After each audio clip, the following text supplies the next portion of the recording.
का पूरा criminal justice system अब एक ओवरऑल हो रहा है। परिवर्तन होगा उसमें, मतलब एक बहुत रेडिकल चेंज जो है उसमें आएगा जब ये लागू हो जाएगा।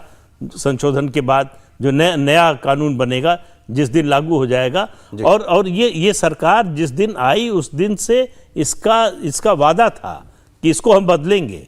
और इस पर काम जो है वो 2 महीने 4 महीने 6 महीने का नहीं है, कई साल का काम था जो हो रहा था। देखिए अंदर इतना बड़ा इस वक्त बिल जो है वो पेश किया है, 3 बिल गृहमंत्री लेकर के आए अंग्रेजों के जमाने की। ये सब गुलामी की निशानियां ही तो हैं और क्या हैं, जिनको हम ढो ही नहीं रहे हैं, इनके साथ जी रहे हैं। हमने अपने को इनके साथ ढाल लिया।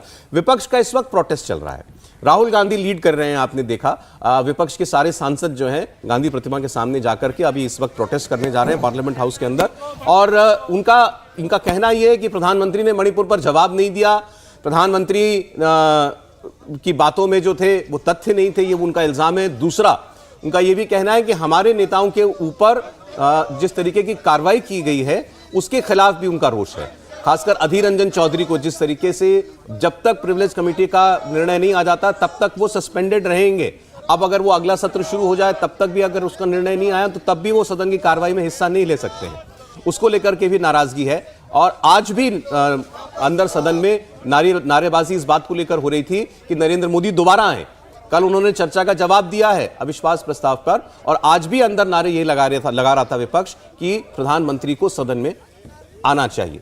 बाबा साहब अम्बेडकर की मूर्ति के सामने देखिए ये प्रोटेस्ट इस वक्त चल रहा है। पहले तो इस पर क्या कहेंगे हर्षवर्धन जी? चर्चा तो हो चुकी, कल खत्म, विरोध अभी भी जारी है। एक चीज है कि मुझे भी लगता है कि अधीर रंजन चौधरी को निलंबित करने के बजाय भारतीय जनता पार्टी को इसको राजनीतिक मुद्दा बनाना चाहिए। जो प्रधानमंत्री ने कहा कि गुड़ का गोबर करने के उस्ताद हैं, बहुत अच्छे से हमला शुरू किया था। राहुल गांधी तो खुद मतलब इससे वर्ष तो हो नहीं सकते, वो लगातार बार बार अपने आप को और ऊपर ले जाते हैं, जिसको कहें कि खराब प्रदर्शन करने में, वो राहुल गांधी ने किया। लेकिन अधीर रंजन चौधरी ने कल जब शुरू किया तो बेहतर तरीके से शुरू किया, एक तंज के साथ एक हमला करने की कोशिश, एक पैरेलल खींचने की कोशिश। लेकिन बाद में जो अधीर जी के साथ होता है कि वो अपने आप को नियंत्रित रख ही नहीं पाते हैं। मेरा यह मानना है कि इसको सदन में निलंबित करवाने की बजाय ज्यादा बेहतर तरीका था कि इसको आप पॉलिटिकली ले जाते और बताते कि ये नेता विपक्ष है, इनकी ये भाषा है, इस तरह से बात कर रहे हैं, जो शायद अब निलंबन के बाद ये चर्चा होगी। लेकिन जब हम कह रहे हैं कि प्रधानमंत्री ने जवाब नहीं दिया तो पूरा देश देख रहा था। प्रधानमंत्री बोल रहे थे और विपक्ष राहुल गांधी के पीछे पीछे, और उनके चेहरे की भाव भंगिमा देखनी चाहिए थी। पता नहीं वो डरो मत वाला पोस्टर बनवा लिया, उसका कुछ भाव आया, कुछ अंदर से आत्मसात किया या नहीं किया। डरो मत का पोस्टर लगा हुआ हर कांग्रेसी की डीपी पे, जैसे जिसको कहते हैं ना कि आप चेहरा अपना बनाते हैं, और उन सब के चेहरों का स्क्रीनिंग करा लीजिए। डरते हुए निकले, इस तरह से लोकसभा से विपक्ष भागेगा। और हम कई बार कहते हैं कि मजबूत लोग, आपको क्यों लग रहा है डर के निकले? नहीं, आप मुझे बताइए, कह रहे हैं कि हम गाली खाने के लिए बैठे हैं क्या? आप जब देशद्रोही, हत्यारा, भारत मां की हत्या कर दिया, ये सब कह दिए थे, तो उसके बाद आपको प्रधानमंत्री वहां किस तरह से बोलेंगे? और प्रधानमंत्री के किसी भी पूरे जितना बड़ा 2 घंटे से ज्यादा का जो उनका भाषण रहा, उसमें एक भी अपशब्द था क्या? उन्होंने किसी को हत्यारा कहा क्या? लेकिन वो जब जिक्र करेंगे कि मिजोरम में जो तत्कालीन असम था, वहां इंदिरा गांधी ने बम गिराने के आदेश दे दिए, हमारी अपनी वायुसेना। इसका मतलब यह हुआ कि स्थिति कितनी भयावह हुई होगी कि एक कोई समूह वो उग्रवादी बन जाता है और भारत की सेना को इस तरह से हस्तक्षेप करना पड़ता है। अब अगर इसको सुन के वो भाग गए तो इसका मतलब यह कि मणिपुर पर सुनने का उनका साहस, ये तो उनके सामने हुआ नहीं, उससे पहले वॉकआउट हो चुका नहीं, था। मैं इसीलिए तब वो कह रहे थे कि हमने भाई 1 घंटे से ऊपर सुन लिया, प्रधानमंत्री मणिपुर पर बोल नहीं रहे। कोई बात ही नहीं है कि कितनी देर सुन लिया आपने। प्रधानमंत्री बोलेंगे जितनी देर, उतनी देर सुनना पड़ेगा आपको।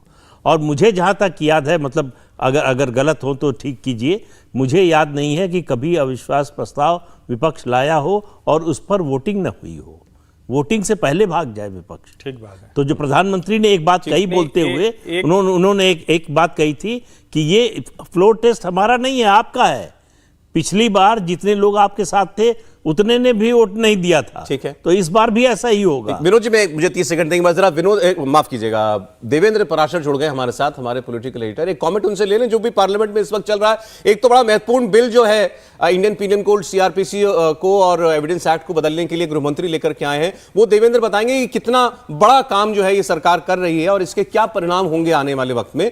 और दूसरा, अभी जो हम तस्वीरें देख रहे हैं देवेंद्र, विपक्ष का प्रोटेस्ट अभी भी जारी है। अब प्रोटेस्ट किस नाम पर किया जा रहा है? प्रधानमंत्री के भाषण में कुछ बात उठा करके उस पर किया जा रहा है या अधीर रंजन चौधरी का सस्पेंशन पर?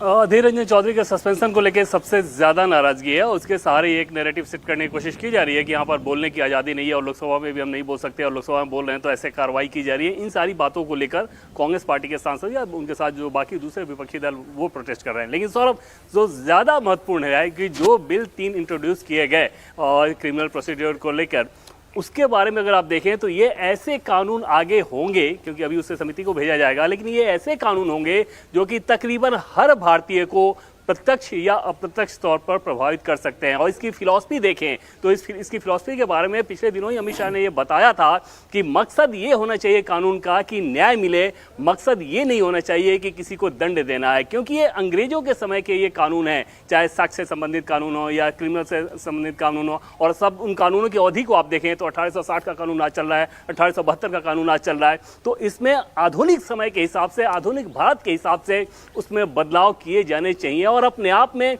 सौरभ समझ सकते हैं कि आप इसकी जरूरत कितनी ज्यादा थी कि आज जितने इलेक्ट्रॉनिक्स माध्यम आपके पास उपलब्ध हैं उनमें से अधिकांश को साक्ष्य के तौर पे नहीं लिया जाता है। तो आप अंदाजा लगाएं कि अगर फॉरेंसिक वैन हो अगर, और उसको सबूत के वहाँ से जो सबूत इकट्ठे किए जाएं उसको कोर्ट में अगर मान्यता हो, तो ये कितना आसान काम हो जाएगा इंडियन जुडिशरी सिस्टम के लिहाज से। और ये हर एक केसेस में आप देखें तो आपको ऐसा ही समझ में आएगा। और दूसरी चीज़ कि ऐसा नहीं है कि सरकार इस कानून को किसी हड़बड़ी में लेकर आ रही है, बल्कि इसके पहले गृहमंत्री अमित शाह ने सभी राज्यों के मुख्यमंत्री को लिखा था, सभी सांसदों को लिखा था, सभी कोर्ट को लिखा था, उसमें से 16 हाई कोर्ट ने जवाब भी दिया था।